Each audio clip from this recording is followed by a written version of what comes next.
내년도 건강보험료율이 올해보다 1.48% 올라갑니다. 내년에 기초연금액도 6,850원 인상됩니다. 지방 초저가 주택의 주택연금 수령액이 늘어납니다.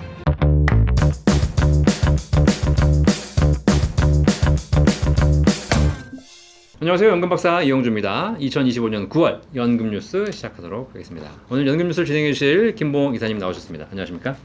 오늘 어떤 뉴스가 있습니까? 내년도 건강보험료율이 올해보다 1.48% 올라갑니다. 지역가입자 및 직장가입자가 부담하는 보험료가 인상될 예정입니다. 보건복지부는 8월 28일 개최된 제15차 건강보험정책심의위원회에서 내년도 건강보험료율을 현재 7.09% 대비 0.1%포인트 오른 7.19%로 결정했다고 밝혔습니다. 이로 인해 실제 건강보험료는 1.48%가 인상됩니다. 보수월액의 7.09%에서 7.19%로 0.1%포인트가 올라가는 건데 네. 비율로 따지면 1.48%가 올라간다는 거니까 실제 뭐 10만원 내셨던 분들은 1,480원을 더 내셔야 되는 그런 구조라고 보면 되겠네요. 이에 따라 직장가입자의 월 평균 보험료는 15만 8천 원에서 16만 원으로 2천 원 정도 인상되며 지역가입자의 월 평균 보험료는 8만 9천 원에서 9만 원으로 1천 원 정도 인상됩니다. 건강보험료율은 2023년 이후 2년간 동결되었지만 건강보험 재정 악화를 막기 위해 불가피하게 인상된 것으로 보입니다. 인구 고령화 등으로 건강보험 지출이 늘어나면서 재정 안정성의 우려가 제기되고 있습니다. 국회 예산정책처는 2024년 건강보험 재정 전망 보고서에서 현행 제도를 유지하며 건강보험 재정은 내년에 적자로 전환되고 2030년에는 누적 준비금이 모두 소진될 것으로 전망했습니다. 네, 건강보험료율이 지금 2023년부터 과거 정부 때 동결을 시켰어요. 이제 우리 국민들이 너무 부담이 커지니까 올리지 말자. 그런데 사실상 재정 적자가 심화되고 있기 때문에 걷는 돈을 많이 걷기 위해서 보험료율을 올렸어야 되는 건데 그냥 임의로 묶어둔 거죠. 근데 이번에 이제 어쩔 수 없이 올리는 것 같네요, 그죠? 지난 정부의 의료개혁 정책과 더불어 이번 정부에서 건강보험 재정이 소요되는 복지 정책들이 강화되면서 건강보험 재정 악화는 점점 더 심화될 것으로 예상됩니다. 이에 대해 복지부는 불필요한 의료비 지출을 유발하는 재정 누수 요인을 관리하는 등 적극적인 지출 효율화를 병행해 건강보험 재정 안정성을 제고하겠다라고 밝혔습니다. 네, 이제 건강보험 정말 재정이 악화되고 있으면서 건강보험료를 더 걷는 것도 하나의 또 방법일 수 있겠지만 이게 무제한 걷을 수도 없고 실제로 또 법적으로 8% 이상은 올라갈 수 없거든요. 네, 그런 부분이 있고 거기다가 또 장기 요양보험료가 추가가 돼요. 네. 이것까지 합치면 실제로는 국민들이 부담하는 것은 8.1%, 2%까지 올라가게 됩니다. 그래서 사실상 이제 보험료를 올리는 것도 어쩔 수 없겠지만 지금 말씀하신 대로 지출 효율화를 통해서 건강보험료 지출을 조금 더 조절해서 불필요한 곳에 지출하지 않는 방안들을 한번 마련해 볼 필요가 있을 것 같습니다. 어쨌든 내년부터 건강보험료 또 올라간다고 합니다. 좀 부담되시겠지만 건강보험료를 잘 내셔야 건강보험제도가 유지되기 때문에 그런 부분에서 여러분 좀 고통스러우시더라도 감내해 주시기를 바라겠습니다. 다음 뉴스는 뭐가 있습니까? 내년에 기초연금액도 6,850원 인상됩니다. 네, 이건 또 좋은 거네요. 올라가니까. 내년에 기초연금액을 인상하는 예산안이 국무회의에서 의결됐습니다. 2025년 현재 기초연금 기준 연금액은 34만 2,510원인데요. 내년에는 6,850원 인상된 34만 9,360원이 됩니다. 비율로는 2% 인상된 금액입니다. 지난해 2.3% 인상률에 비하면 인상폭이 낮아지는 추세입니다. 네, 기초연금 지급액이 계속 매년 인상되고 있죠. 물가상승률만큼 인상되고 있는데 물가상승률이 예전엔 높았는데 지금은 떨어지면서 기초연금 인상액도 좀 떨어지고 있는 것 같습니다. 어쨌든 내년에는 2% 정도 인상된 34만 9,360원, 6,800원 정도 매월 더 받으시니까 사실 뭐 그렇게 큰 폭으로 인상된 건 아닌 것 같아요. 기초연금은 65세 이상 어르신 중 소득 하위 70%에 해당하는 분들에게 국가가 세금으로 지원하는 연금 제도입니다. 다만 모든 분들에게 34만 2,510원을 드리는 것은 아니며 국민연금, 노령연금을 51만 3천원 이상 받으시는 분들은 최대 절반까지 감액됩니다.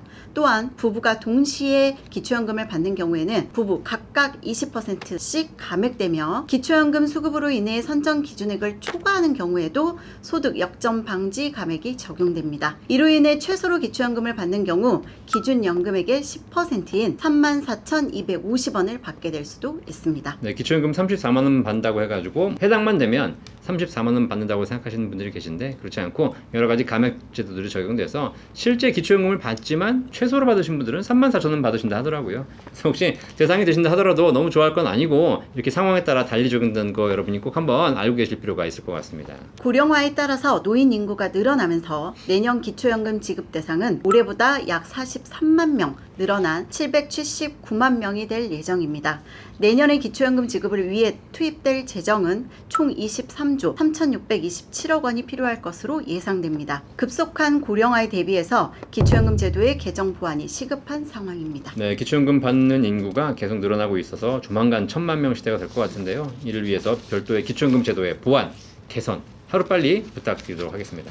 다음 뉴스는 뭐가 있습니까? 지방 초저가 주택의 주택연금 수령액이 늘어납니다. 금융당국이 주택연금 가입률을 높이기 위해 초저가 주택의 연금 수령액을 확대하는 방안을 추진합니다. 이와 더불어 주택연금 가입자가 수도권에 쏠리는 현상을 개선하기로 했습니다. 금융위원회가 최근 우대형 주택연금 제도를 확대하는 주택연금 제도 개편 작업에 들어갔습니다. 주택연금은 거주하는 집을 담보로 매월 연금을 받는 제도입니다.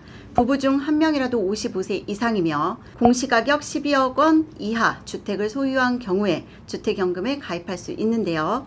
우대형 주택연금은 저가 주택을 보유한 가입자에게 더 많은 연금액을 지급하는 제도입니다. 기초연금 수급자이면서 시세 2억 5천만 원 미만의 1주택을 소유한 가구는 우대형 주택연금에 가입할 수 있으며 이 경우 일반형 주택연금 대비 최대 20% 정도 더 많은 연금액을 수령할 수 있습니다. 네, 이 우대형 방식으로 가입하신 분들 조건이 여러 가지가 있죠. 기초연금을 받으셔야 되고, 그러니까 65세 이상이어야 되겠죠. 그다음에 사시는 집이 시세로 2억 5천만 원 미만이신 1주택을 보유한 가구는 우대형 주택연금을 통해서 일반적인 연금보다 거의 20% 가까이 더 많이 받을 수 있는 이 제도가 있죠. 사실 이거를 지금 확대하겠다는 얘기인 것 같은데요. 이번 개편안에서는 초저가 주택 구간을 신설하고 현재 최대 20%인 우대 비율을 대폭 높이는 방안을 검토하고 있습니다. 네. 금융당국 관계자는 부동산 가격이 내려가는 시점에 주택연금 가입자가 증가하는 흐름을 보이고 있다며 저가 주택을 보유한 지방 가입자를 확대하려는 취지라고 설명했습니다.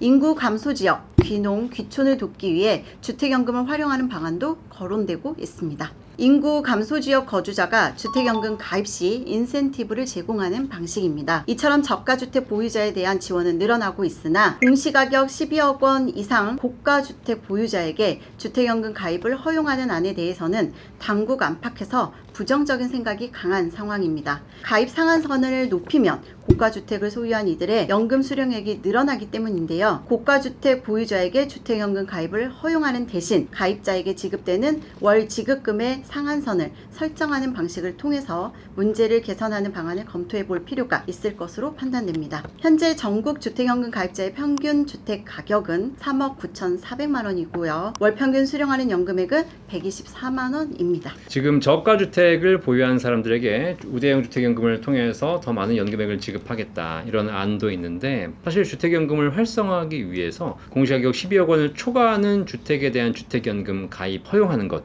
이것도 저는 필요하다고 봐요. 왜냐면 고가주택을 보유하신 분들에게 주택연금을 가입하게 되면 뭐 그분들에게 뭐 뭔가를 지원해 준다라는 생각, 부정적으로 생각하시는 정치인 분들이 계신데 고가주택으로 주택연금을 가입한다 하더라도 주택연금 지급액이 무제한 늘어나지는 않거든요. 상한선이 설정되어 있습니다. 따라서 고가주택을 가지고 계신 분들이 주택연금을 가입 많이 할수록 오히려 주택금융공사, 주택연금 재정이 좋아져서 저가주택을 가지고 계신 분들에게 더 많은 연금을 지급할 수 있는 또 근거도 되거든요. 또 하나 더 더불어 얘기하자면 고가주택을 가지고 계신 분들이 연금으로 받아서 그걸 써주시는 것 이것이 우리 사회의 경제 활성화에 더 큰 도움이 됩니다. 이런 고가주택도 주택연금을 가입할 수 있는 방안을 속히 도입해 주시기를 진심으로 기원하겠습니다. 자, 오늘 연금뉴스 진행해 주신 김봉 기사님 감사합니다. 대한민국에는 여러분의 행복한 노후 준비를 응원하는 연금박사 상담센터가 있습니다. 방송 보시면서 국민연금, 퇴직연금, 개인연금, 주택연금까지 연금에 대한 모든 궁금증 있으시면 걱정하지 마시고 저희 센터 1800-3624로 연락 주시기 바라겠습니다. 다음 시간에 더 좋은 뉴스로 뵙도록 하겠습니다. 감사합니다.